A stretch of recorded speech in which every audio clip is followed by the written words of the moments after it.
let's talk about one of the most exciting and mysterious chapters of Elizabethan England: exploration and the quest for colonies. Picture this: Spain's getting rich from gold in the Americas, and England wants a piece of the action. But how? First, meet Sir Francis Drake. In 1577, he set off to raid Spanish colonies in the Pacific, not to sail around the world, but that's what he ended up doing. For 3 years, Drake's crew battled storms, Spanish ships, and even starvation.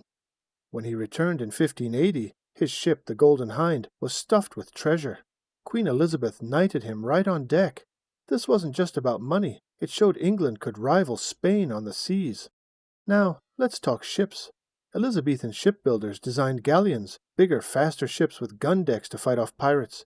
Navigators like Thomas Harriot used math and stars to map routes. These advances made long voyages possible.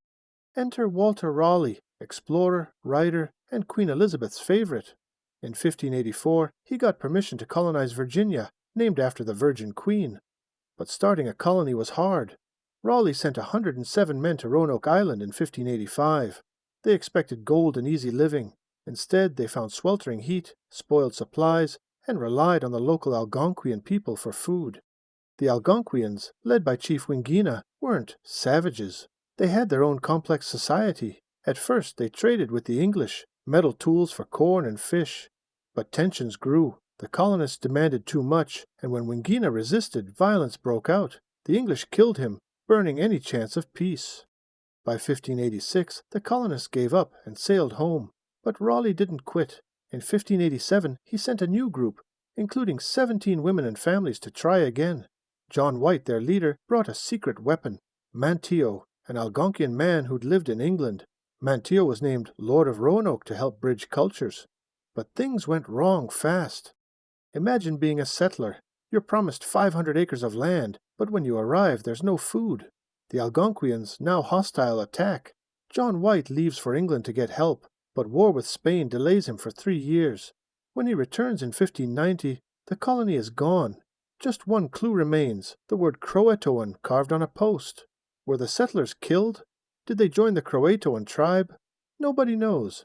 From the Algonquian perspective, the English were invaders. They brought disease, took land, and broke promises. Chief Wingina's people suffered greatly. The English saw themselves as civilizing the New World, but their arrogance led to disaster. So why did Roanoke fail? Poor planning, greed, and cultural clashes. The colonists brought soldiers, not farmers. They arrived too late to plant crops. They expected instant wealth, not hard work, and they underestimated the Algonquians. But Roanoke wasn't a total loss. It taught England hard lessons. Colonies need self-sufficient settlers, good relations with locals, and patience. Later attempts like Jamestown in 1607 built on these mistakes.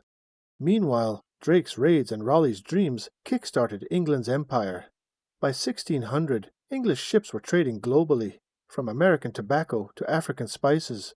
The stage was set for the British Empire, but it all began with daring voyages, broken promises, and a lost colony shrouded in mystery.